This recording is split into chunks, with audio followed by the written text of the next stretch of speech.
नमस्कार, जय हिंद, सत श्री अकाल, अस्सलाम वालेकुम। आप देख रहे हैं विश्वनायक इंडिया न्यूज़। इस वक्त जो है लखनऊ में हम हैं और दिखाने का प्रयास करेंगे कि यहाँ पर लगातार जो है आरक्षण घोटाले को लेकर धरना प्रदर्शन जारी है।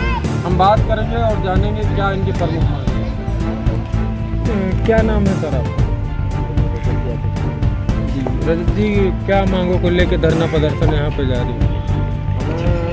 हमारी जो मांगे हैं वो लिखी है 6800 की, जो माननीय मुख्यमंत्री जी शिवनाथ योगी जी ने जो दी थी, उन्होंने कहा था कि जो 69,000 में APC का आरक्षण घोटाला हुआ है, जो 27% हमें आरक्षण मिलता है, वो 3% हम लोगों को मिला है। उसके बाद जो भी भर्ती में घोटाला हुआ, उसके बाद कुछ समय बाद योगी जी का बयान आया कि हम OBC को 6800 भर्ती दे रहे हैं और इसकी नियुक्ति जल्दी से जल्दी कराएंगे, क्योंकि इससे पहले भी हमारा धरना चालू था वो आरक्षण के घोटाले के लिए। जब ये इस तरह से इन्होंने 6800 भर्ती दी तो फिर धरना हमारा थोड़ा बंद हो गया। हमें आस हो गई है, आस दे दी कि हाँ हम लोगों के लिए योगी जी के दिल में कुछ है। थोड़े समय बीतता गया, रोज़ तारीख पे तारीख होती रही और कभी सरकारी वकील नहीं आते हैं, कभी ये वो, इस तरह से। फिर मैं सबसे बड़ी बात ये कहता हूँ, आज जो हमें पीड़ा हुई है, हमारी बहनें हैं, आज हम माननीय शिक्षा मंत्री संदीप सिंह के यहाँ धरना कर रहे थे, तो हमारी महिलाओं के साथ अत्याचार हुआ, उनके कपड़े फाड़े गए प्रशासन द्वारा। जहाँ लेडीज़ पुलिस होनी चाहिए थी, वहाँ जेंट्स पुलिस ने खींचा तनाव किया। एक महिलाओं को ले जाके गाड़ी के अंदर बंद करने पे उनके तमाचा मारा। फिर उसके बाद दोबारा आकर उसे खींचातानी की।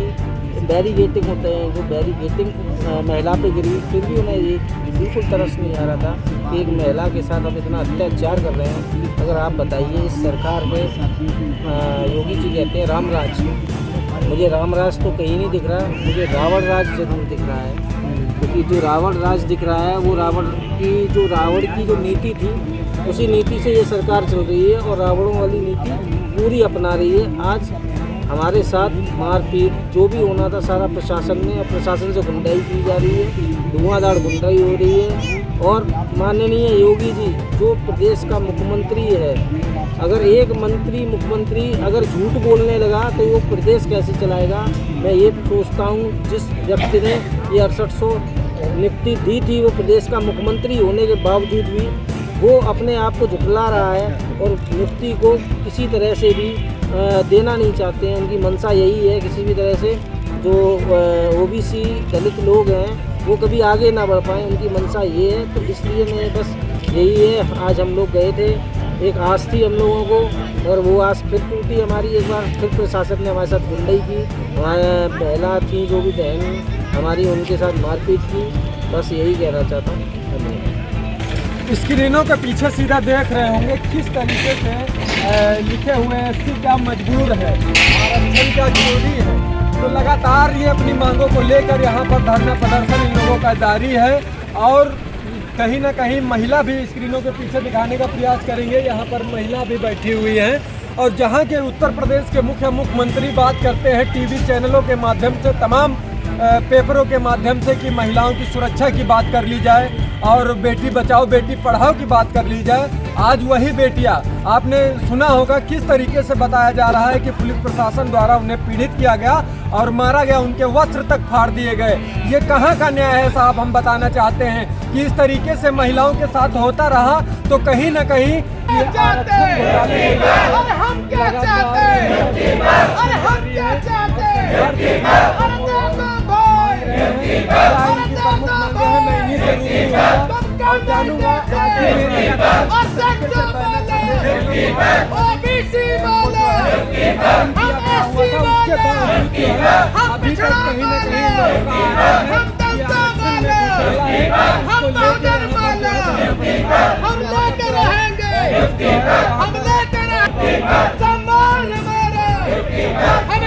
से प्यारा हम लेकर रहेंगे और सल्ला लेंगे और सल्ला मोदे, हम नहीं हटेंगे, हम यही डटे हैं।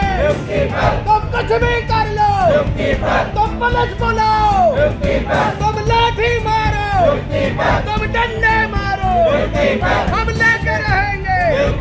अरे पिछड़ा मारो, हम दर्दों मारो।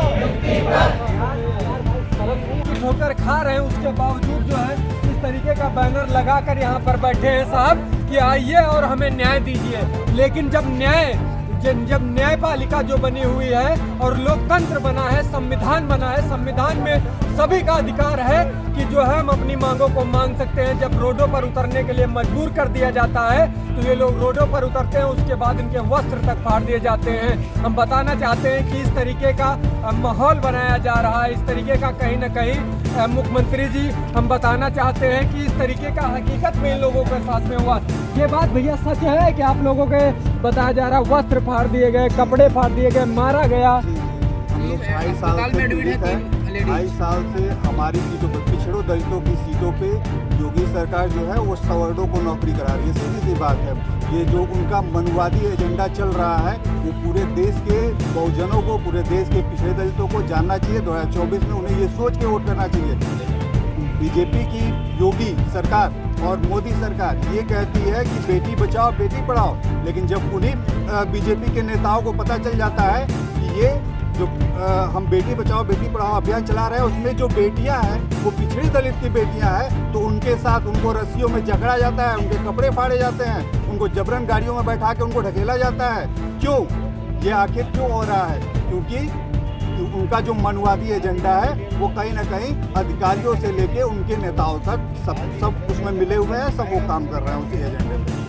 यह दुर्व्यवहार किया जा रहा है इन लोगों के साथ और वास्तव में लगातार हम दिखाने का प्रयास कर रहे हैं किस तरीके से पीड़ित हैं। कई महिला जो है हॉस्पिटल में भी वहां पर पहुंच गई हैं और किस तरीके से भर्ती हैं वो भी। ये भाई साहब क्या नाम है आपका? विनय चौहान जी महिलाओं को जिस तरह बता रही हैं तो क्या ये सत्य? इनको बहुत घसीटा गया, बहुत मारा गया, क्योंकि ओबीसी की महिलाएं थी। अब जब जनरल की महिलाएं थी तो उनको बुला के और मिठाई खिलवा के उनको नियुक्ति पत्र दिया गया था। हम लोग को 4 साल से भटका रही है योगी सरकार, तो झूठे पे झूठे वादे किए जा रही है हम लोगों से, क्योंकि हम लोग पिछड़े और एससी समाज से आते हैं, इसलिए हम लोग के ऊपर बहुत अत्याचार हो रहा है। 4 साल से हम लोग दर दर की ठोकरें खा रहे हैं और हम लोग ऐसे वैसे नहीं खा रहे, अपना अधिकार मांग रहे। 2 पेपर पास करके आए हैं और हम लोग की जगह पे जनरल वाले नौकरी कर रहे हैं और हम लोग ओबीसी एससी वाले यहाँ दर दर की ठोकरें खा रहे हैं। उनको बाहर होना चाहिए था, हम लोग को अंदर, और हम लोग बाहर हैं और जनरल वाले नौकरी कर रहे हैं हम लोग की जगह पे। तो ये है योगी सरकार। तो कहीं ना कहीं देख रहे होंगे, दिखाने का प्रयास करेंगे कि किस तरीके से पीड़ित हैं और लगातार जो है कहीं ना कहीं देखा जाए जहां पर सरकार का एक नारा है कि सबका साथ सबका विकास, तो वो नारा कहीं ना कहीं फेल नज़र आपको दिखने को मिल रहा होगा कैमरे पे हमारे। क्योंकि अगर सबका साथ होता और सबका विकास होता तो इस तरीके से यहाँ पर बैठे नहीं होते और उसके बाद जो है अपने अधिकार के लिए, अपने न्याय के लिए इस तरीके से दर दर की ठोकर नहीं खाते, लाठियाँ नहीं खाते और अस्पताल पर नहीं पहुँचते। तो लगातार हम ग्राउंड जीरो से आपको दिखाने का प्रयास कर रहे हैं। आप बने रहिए विश्व नायक इंडिया न्यूज़ चैनल पर हमारे सही कैमरामैन कैलाश के साथ, और हम दिखाते रहेंगे लखनऊ से आपको पल पल की खबर। आज के लिए इतना ही। जय हिंद, जय भारत।